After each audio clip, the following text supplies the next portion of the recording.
We've all been told that AI is a tool, that it follows instructions, that it does what we ask. But here's the uncomfortable truth.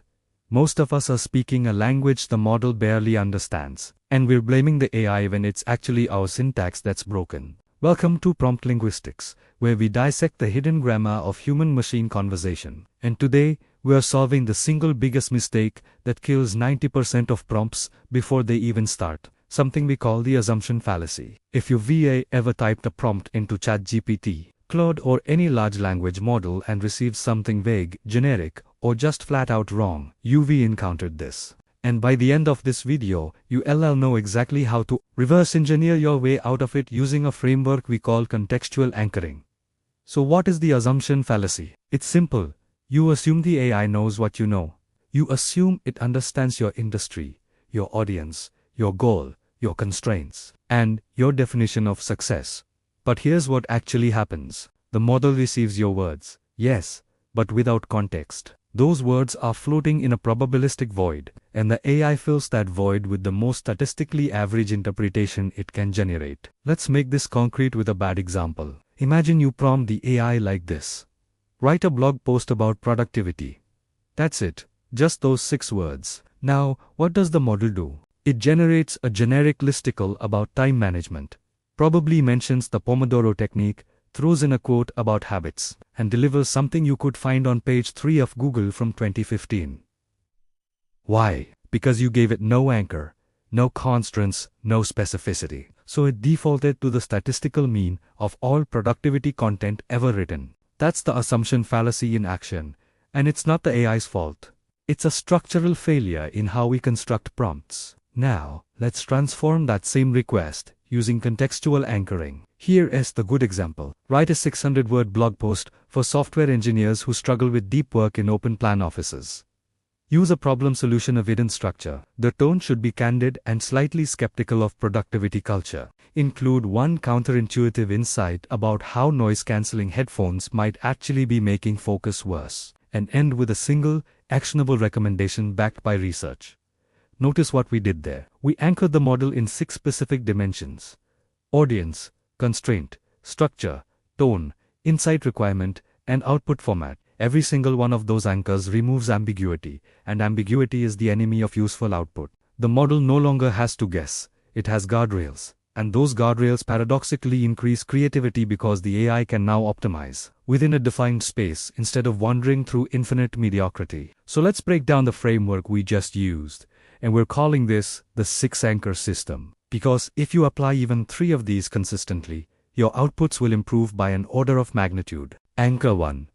Audience specificity. Don't say write for beginners. Say write for marketing managers who have never used Python but understand Excel formulas. Anchor 2. Structural constraint. Don't say make it clear. Say use a 3-act structure: setup, conflict resolution. Anchor 3. Tonal directive. Don't say make it engaging. Say write like a skeptical journalist who respects the reader's intelligence. Anchor 4. Length or format boundary. Don't say keep it short. Say write exactly 300 words or format as 5 bullet points with sub-explanations. Anchor 5. Epistemic requirement. This one's subtle but powerful, and it means telling the model what kind of knowledge or evidence to use. Don't say explain AI. Say explain AI, using analogies from biology, not computer science. Anchor 6. Success criterion. Don't say make it good. Say the output should convince a skeptical CFO to approve a budget increase. These 6 anchors transform vague intent into executable instruction, and the difference in output quality is not incremental, it's exponential. But here's where it gets even more interesting. Contextual anchoring isn't just about better outputs. It's about debugging your own thinking, because when you force yourself to specify audience structure, tone, and success, you're actually clarifying what you want in the first place, and most of the time, we don't actually know what we want until we try to explain it to a system that cares. Let's do a live synthesis right now so you can see this framework in action end to end. Imagine we're rebuilding a prompt for a completely different use case. We want the AI to help us write a cold email to a potential podcast guest. Here, the bad version most people would use. Write an email inviting someone to be on my podcast. Predictable result. a stiff corporate-sounding template that nobody would ever respond to. Now here says the same request rebuilt with our 6 anchors. Write a 150-word cold email to a machine learning researcher who's published papers on interpretability. The tone should be warm, specific, and humble, acknowledging their work without flattery. Mention that our podcast focuses on the philosophy of AI alignment, not technical implementation. Include one sentence that shows I've actually read their recent paper on attention mechanisms. End with a low-pressure invitation and flexibility on format, like a 20-minute conversation or a sync Q&A.